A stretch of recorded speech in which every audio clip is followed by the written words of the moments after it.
هل من يسب النبي صلى الله عليه وسلم في حالة الغضب يعتبر طاعنا؟ هذا عجيب. نعم. نعوذ بالله من الضلال.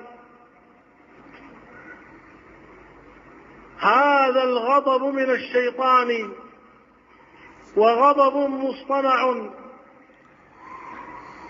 إذ لو كنت أمام سلطان واستغضبت ما استطعت أن تسبه أبدا، أو أمام رجل شرطة واستغضبت ما استطعت أن تسبه، فتب إلى الله تعالى وإياك أن تبتل إياك فسب رسول الله كفر وردة مخرج من الملة.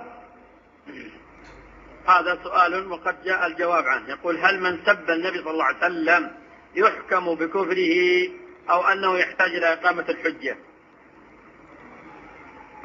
يقال له: كفرت، تب إلى الله، فإن تاب فالحمد لله، وإلا أخذ القاضي يحكم فيه، إما أن يقتله وإما أن يبقيه، على خلاف بين الفقهاء. وهذا أيضا سؤال آخر، والذي يظهر أن كاتبه هو كاتب السؤالين السابقين، إذ الورقة والقلم والخط الخط. فيقول: ما حكم من يستهزئ ببعض السنن كاللحية مثلا، فيقول هذه لحية تيس أو نحو ذلك، فهل وهو لا يقصد الإساءة للنبي صلى الله عليه وسلم؟ أفيدونا.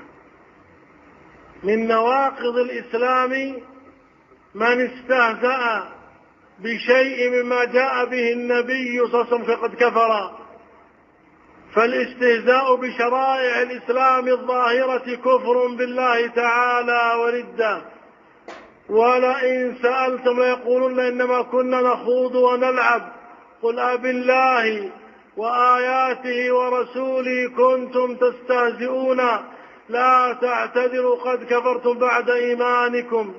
هذه اللحية تركناها لآمر رسول صلى الله عليه وسلم، ولم يأمرنا ما تركناها، لكن أمر قال: أعفوا اللحى، هو أمرنا. فاستهزاؤك بها استهزاء بالآمر رسول الله صلى الله عليه وسلم.